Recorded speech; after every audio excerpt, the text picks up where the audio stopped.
Hello, everyone. Welcome back to Beyond the Gate, our Fullmetal Alchemist Brotherhood podcast. I'm Megan. And I'm Meg.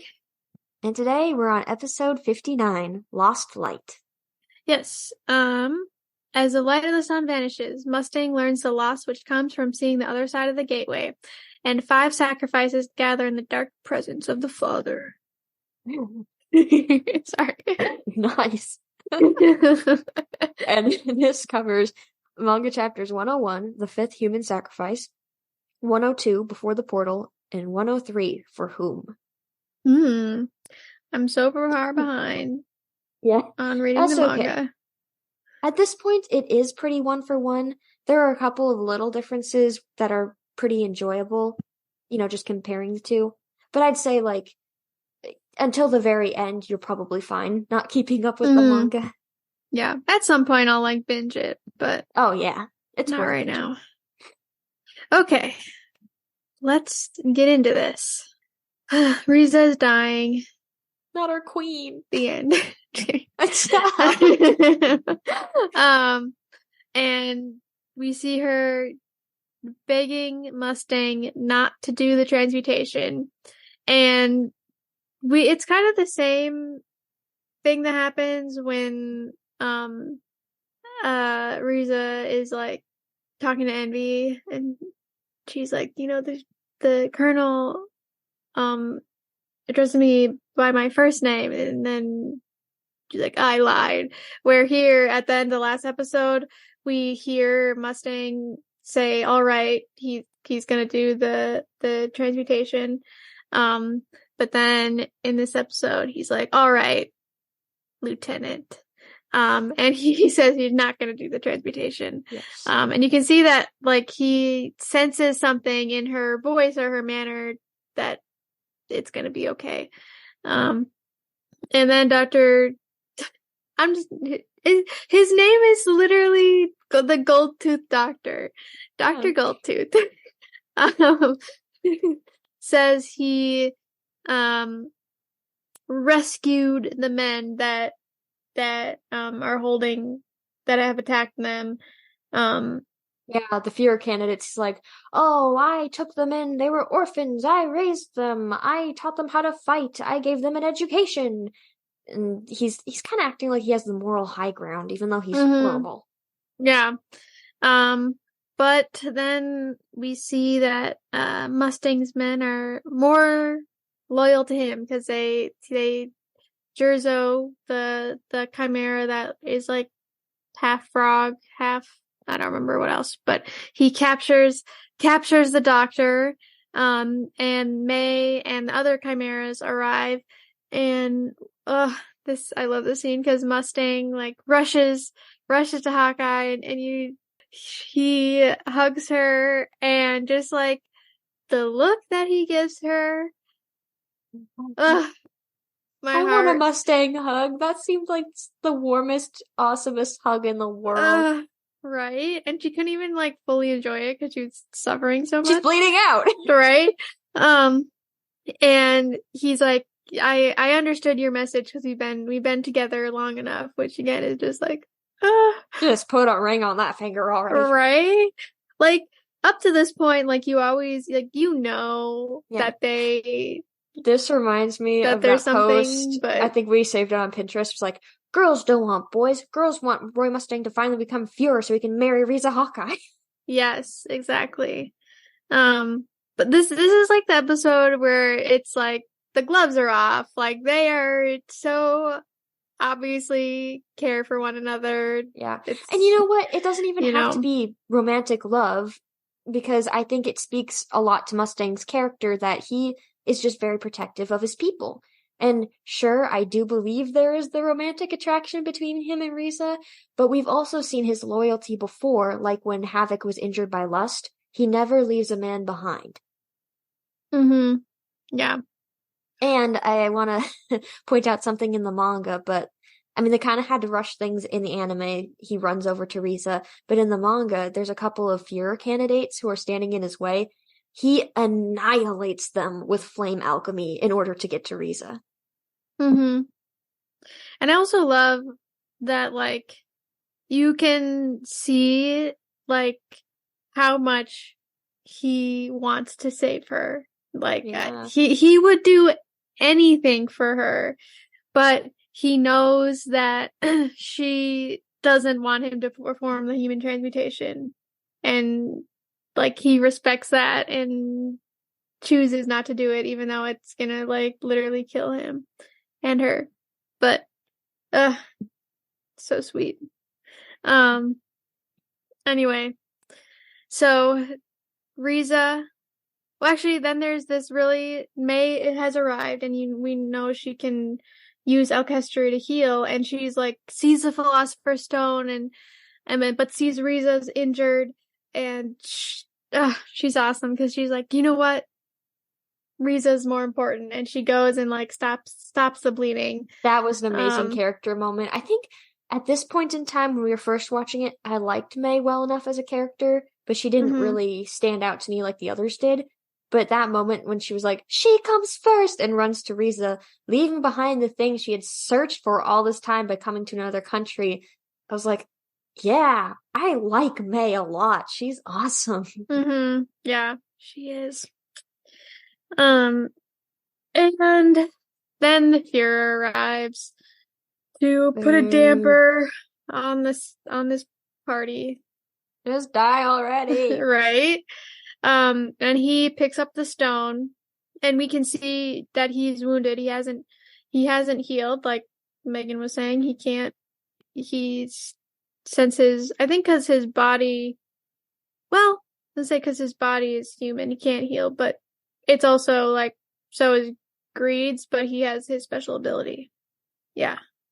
He heals because he's different because he's got a homunculus in him, but he can switch between the two. But like the Fuhrer is just a Fuhrer.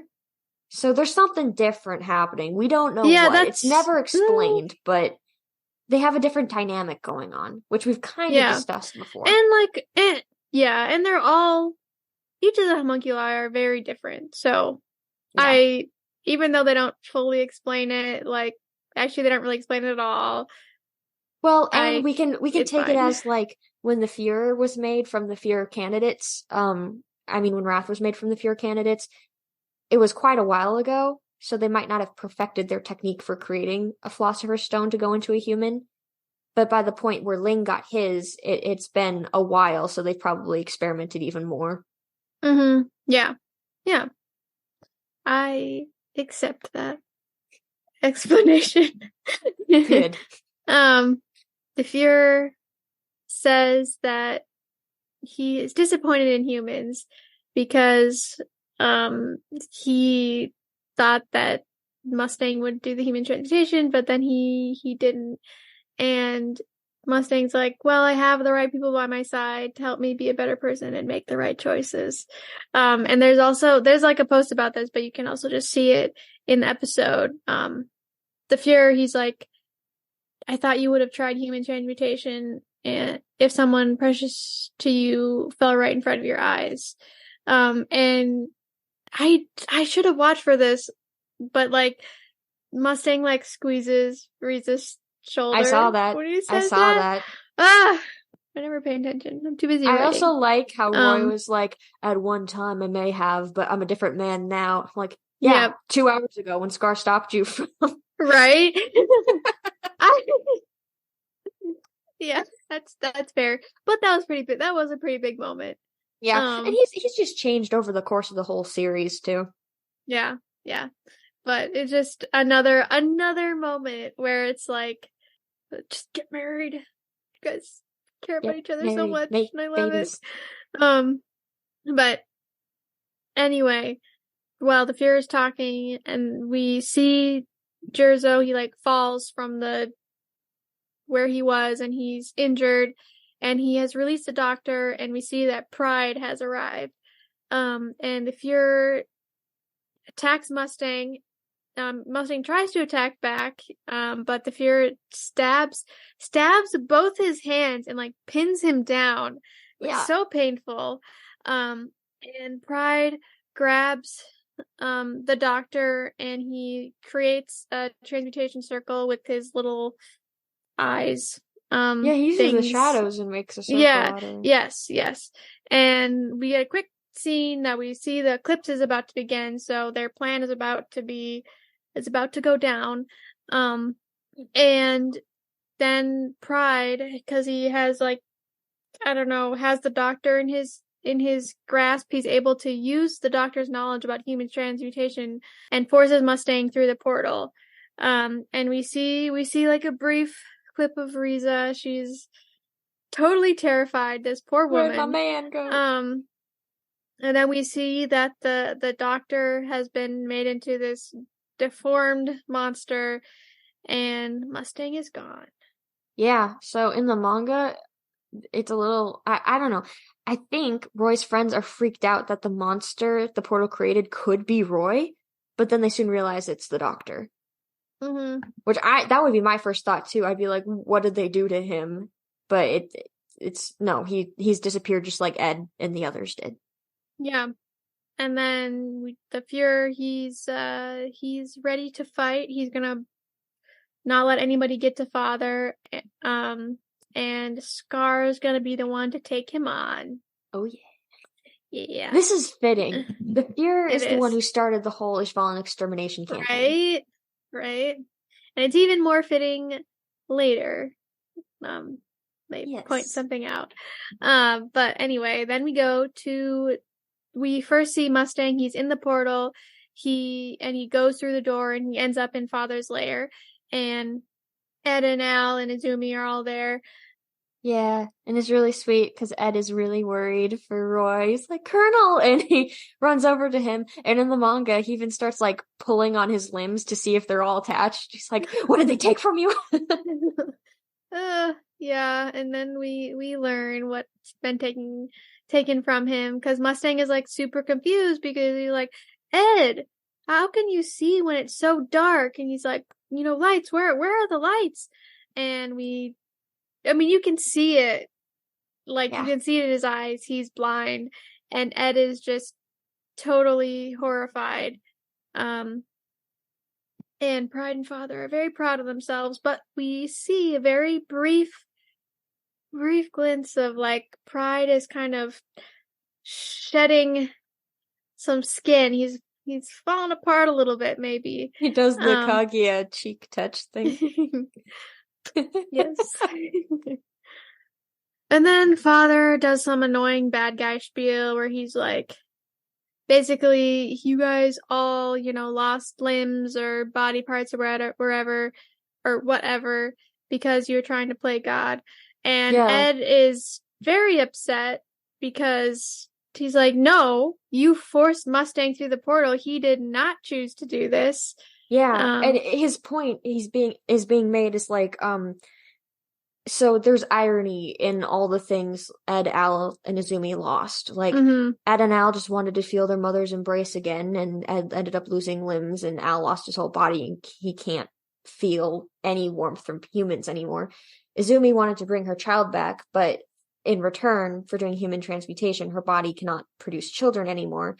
And he's like, Roy was a person who wanted to see the bright future for his country. Now he can't see at all.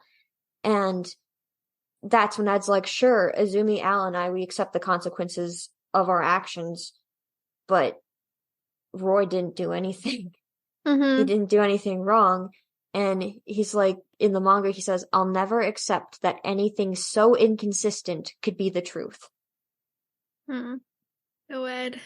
Yeah. I also have been holding on to this since Lust died in the manga, but they also say something similar in the anime, but when she dies in the manga, she says, your eyes are clear now, clear and focused, but I look forward to having them clouded from suffering in the future. Arakawa! Right? That is so deep. Right? Oh my goodness.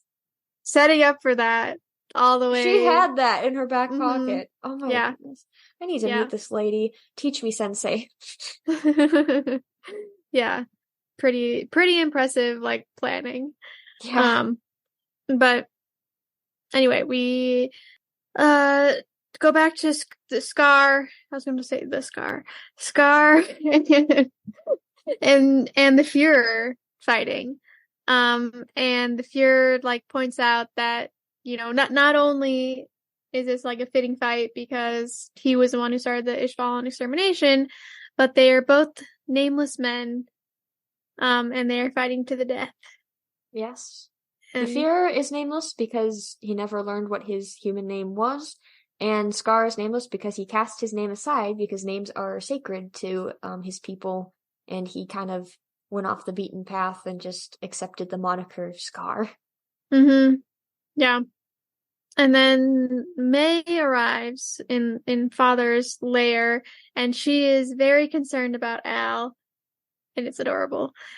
And then we see Al in the portal. He is facing his body, and he's walking towards it and reaching out, and like we're like, this is the moment he's gonna get his body back.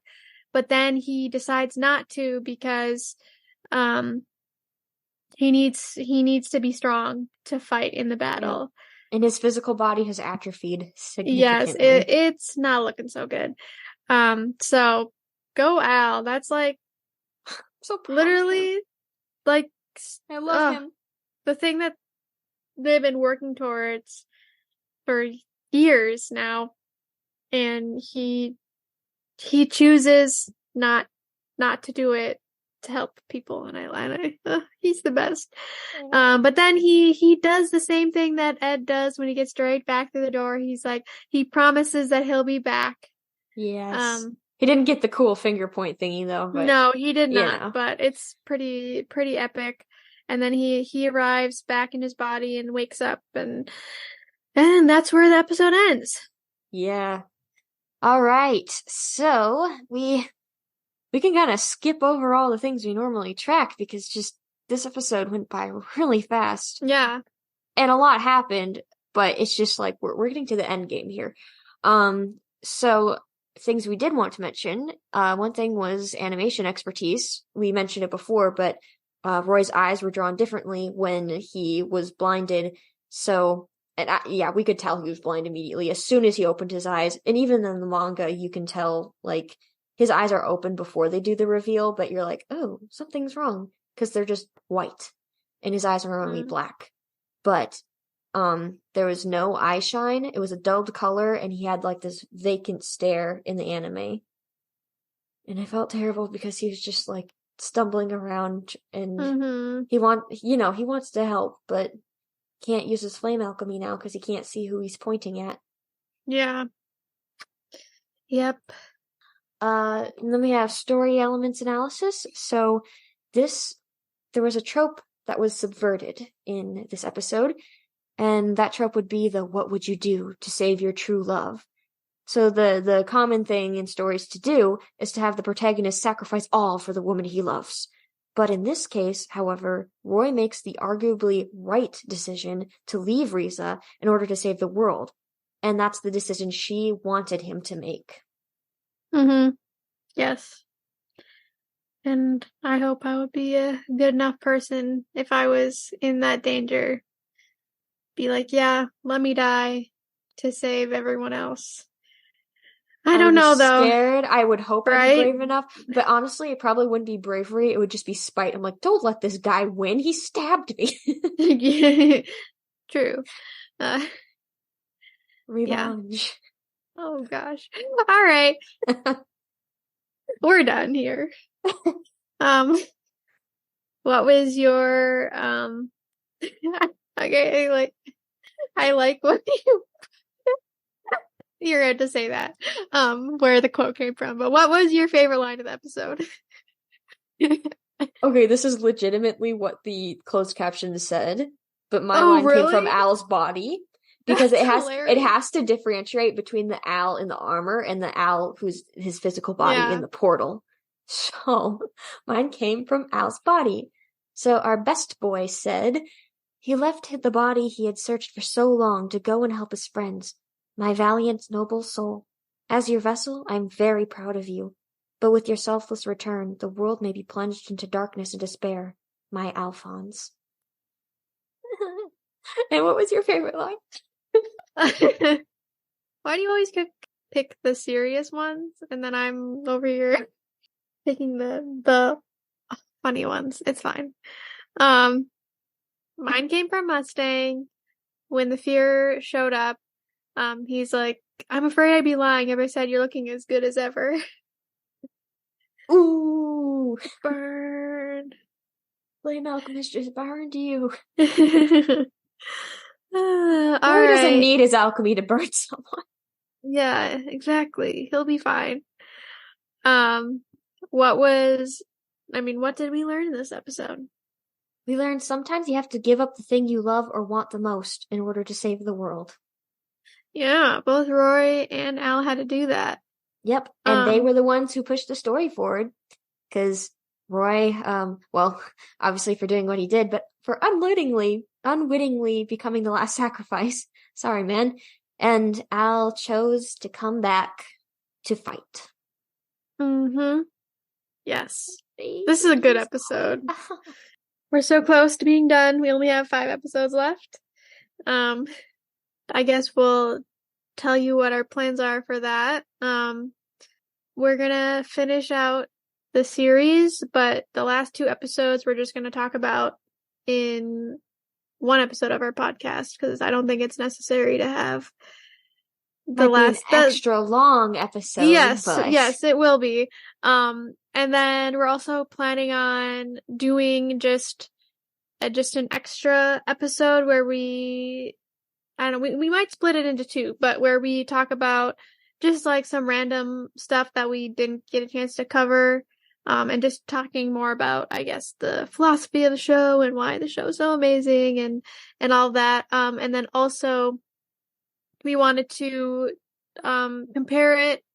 We'll probably split it into 2, because we also wanted to compare it to the original series, and then also talk about for Brotherhood, there is a movie that we did get our hands on and watched. And then also there's some light novels, some fun extra stories that are pretty good, and so we also wanted to cover a couple of those as well. Yeah. So yeah, probably last 2 episodes going to be combined, and then we'll have like 2 bonus episodes as well. And then yes, that'll be it for this. Have at some point we will talk about our possible future plans. A big announcement. Oh yes. Huge announcement for our many, many listeners. Earth-shattering. Yes. All right. That's all we've got. I can't believe we're almost done. Crazy. All right. And we will be back next week with another episode. See you next time. Bye.